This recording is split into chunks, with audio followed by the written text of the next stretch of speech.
Greetings everyone, Solfinance98 back at it again with another reaction to Top 10 Coolest Ultras in Ultraman. This should be fun. So since I recognize Belial, that's definitely Zero, but I don't remember the golden one. Let's check it out. Who is the coolest Ultra in the history of Ultraman? Whether you're new to the Ultraman franchise or a series veteran, it's easy to appreciate how cool and unique some of these creatures of light are. But who is the coolest Ultra of all time? That's what we're going to discuss today as we count down the top 10 coolest Ultras of all time. I rank these based on their look, origin story, abilities, and popularity, but of course, let me know who your favorite Ultras are in the comments. And now, let's get into it.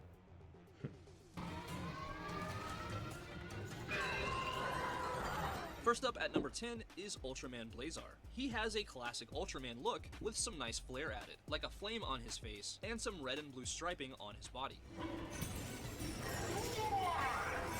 That's fair, and he's one of the newer ones too. Ultraman Blazar is named after a type of extremely luminous active galactic nucleus called blazars. The crystals on Blazar's face are crystallized remnants of energy released from when his face was cut. Kind of like a scar, which I think is pretty cool that he has a scar that looks like a crystallized flame on his face. The red and blue patterns on the left side of Blazar's body were inspired by tribal markings representing strength. Gento Hiruma is the leader of the Scarred Special Kaiju Reaction Detachment, and he henshins into Blazar. Overall, I think his look is a nice mix between classic Ultraman with some really fresh modern additions to the design, and I think these design choices work really well. Sounds like it. Next up is Ultraman X. X's host Daichi is a member of Zyo. There are a few reasons why he's called X. One is because X can stand for Exo, which means outside or outsider, or Xeno, which means alien or stranger, and these are some characteristics that fit Ultraman X pretty well, so that's why he's called Ultraman X. Fair enough. I would say that his helmet looks quite similar to the original Ultraman, but it is supposedly based on Ultra 7's design. I don't really see it, but that's what I read. The digital patterns emitted by X were inspired by the film Tron. While he was not the first Ultra to fight as one with his host, X is the first shown to regularly talk to them during a fight. Supposedly, X's fighting style is meant to mimic that of the original Ultraman, showing that he had not fought for a long time, so he was finding his style again. I think X looks pretty cool. I feel like the best Ultraman designs have a classic look with some new flair and modern elements added to the design, and I think that X fits that description pretty well. Fair enough. Next at number 8 is Tiga, who was the first Ultra that could change forms. He was also the first Ultra that had aired on TV in 15 years. Quite the break. Apparently, Tiga in both Malaysian and Indonesian languages means the number 3. He was once a giant of darkness that chose to follow light again. He's had multiple hosts, and he even has a new gen series called Trigger. Tiga was the first Ultra to never speak aside from grunts, and all of his speaking is done by his human hosts. Ultraman Tiga's form colors are said to be based on the wavelengths and strengths of the visible spectrum of light, from ultraviolet to infrared, and he was also the first Ultra to defect from the side of evil and redeem himself. I think that he has a really cool story, and there's something so classic about his look. I think all of his forms look good, and yeah, like I said, classic. Fair enough.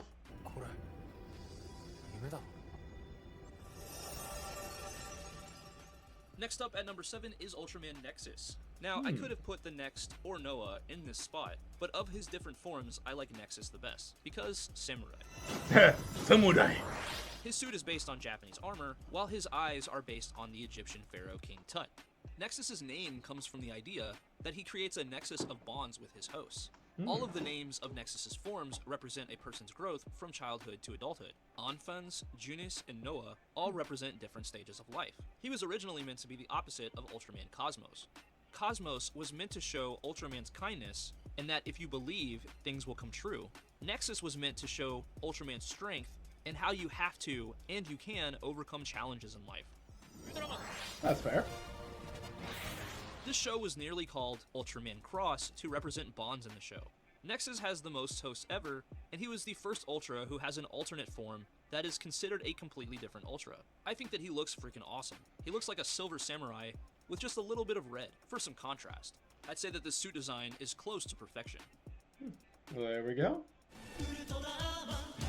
Next up is Geed. or Okay, I was Geedle. gonna say, which of those Ultras are we talking about? He's the son of Belial, and his name comes from the words gene and destiny.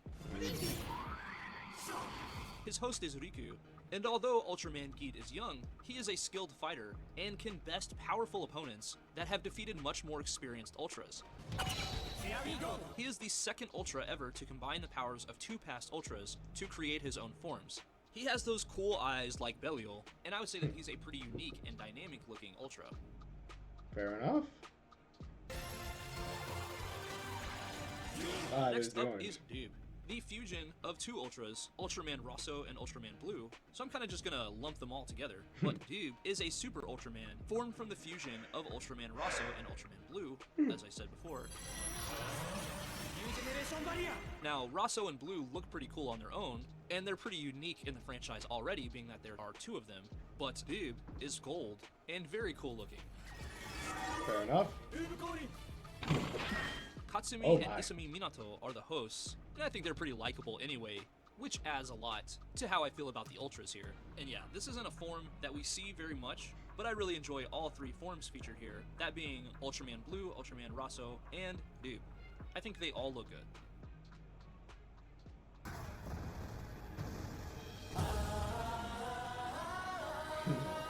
Next up at number 4 is Ginga Victory. Yep. This is a fusion of Ginga and Victory, and he is hosted by a fusion of Hikaru and Sho. Ginga Victory gains access to most of the main Heisei Ultra's powers in addition to his original and Victory's attacks. It's also worth noting that both Ginga and Victory are considered opposites to each other. Ginga's name is in fact Japanese, while Victory's name is English. Ginga originated from the future, whereas Victory was present during the Earth's ancient times. Okay.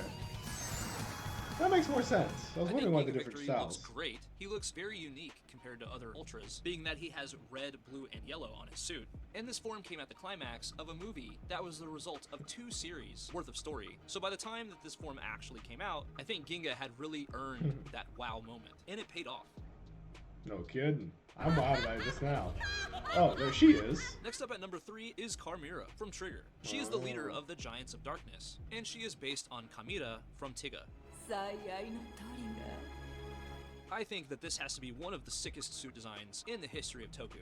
Her helmet just looks freaking awesome, dude. There are lots of various lighting and effects on her costume that are controlled by a remote, by the production crew, to really give her suit extra life.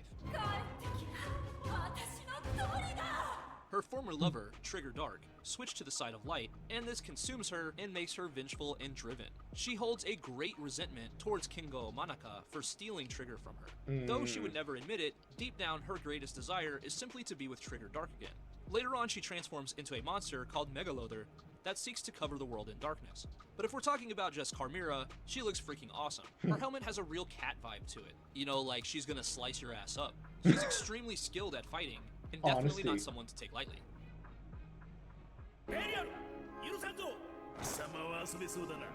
Number 2 is Belial. He was once a great warrior I was waiting for him to come in these top 3 spots. fight who tried to steal the plasma spark and was banished. He turned into a Rayonyx, becoming forever evil. He is also the father of Ultraman Geed. His name also means devil or Satan, which is fitting. His main design motif is the shark, and his hunched appearance is meant to give him a more villainous silhouette. His early, non-corrupted suit was made by modifying the suit of Ultraman Zerth, interesting fact of the day, and he is very prideful and greedy. He will betray subordinates at a moment's notice if it benefits him in that moment. It's revealed at times that he is sorrowful about his banishment, but would never admit it to anyone, choosing to simply let it fuel his rage. Belial is extremely powerful and manipulative. He is able to defeat an army of Ultras without much effort, and only Ultraman King, Zero, and Geed, who is himself a clone of Belial, have been able to defeat him. Using Belial virus energy through his claws, Belial can inject this into life forms and make them into his servants. If there is a devil in the Ultraman universe, it is Belial, and he looks cool as hell. Very different from other Ultras. No But you know, kidding. not everybody can make this list, so here's a few honorable mentions. First up is Ultraman Saga. He is a Super Ultraman who is a fusion of Zero, Dyna, and Cosmos, and he only appeared in the 2012 film titled Ultraman Saga. His helmet looks like he has some kind of crown that's melting, and his color is one that we don't see very often. I would call it a dark metallic plum. Next honorable mention is Ultraman Taro. His parents are father of Ultra and mother of Ultra, and he was trained since being a young child to be the strongest Ultra in the universe. He was a teacher / trainer in the Land of Light, and he taught young Ultras how to fight and be heroes. He has an absolutely classic look, and I dig the Viking horns. Trigger Dark?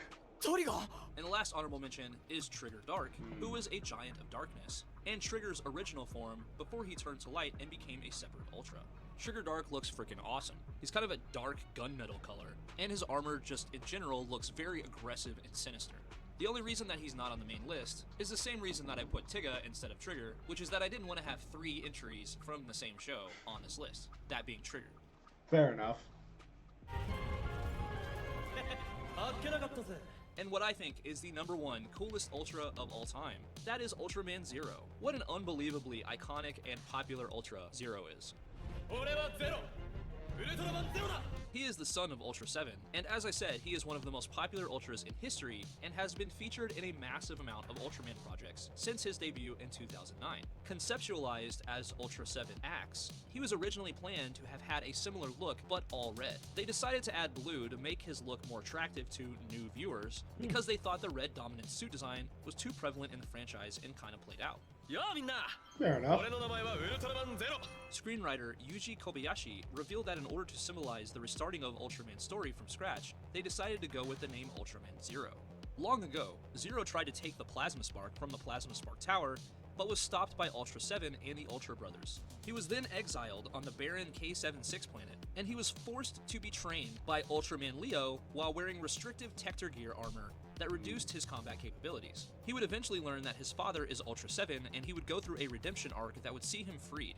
Zero would go on to live a heroic life and become one of the most prolific and popular Ultras in the entire franchise. He looks cool as hell in my opinion. He has a similar body design to Ultra 7, but with that little pop of blue. I love the horns because it makes him look like an Oni demon or something of that nature. He looks classic and modern at the same time, and that's super hard to pull off. Yeah. And that's why I think Zero is the coolest Ultra of all time. But you know what?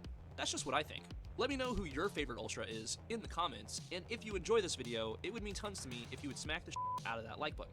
I've had quite a few people ask me to make some Ultraman content, so here you go. This is me kind of dipping my toe in the Ultraman water to see how you guys are going to react to it. If this video does well, then I'll probably make a lot more Ultraman content. So if you're interested in this, let me know. I'll make more Ultraman content if you guys want it. But that's all I got for you today, so thanks for watching. I'll catch you next time. Yeah, that was pretty good. I liked it. Hope you guys did too. It was pretty fun for me to understand where he comes from for the coolest Ultramans. Anywho, you guys take care. Hopefully you're enjoying Tokatsu month, and we'll keep on going forward as we enjoy more of these I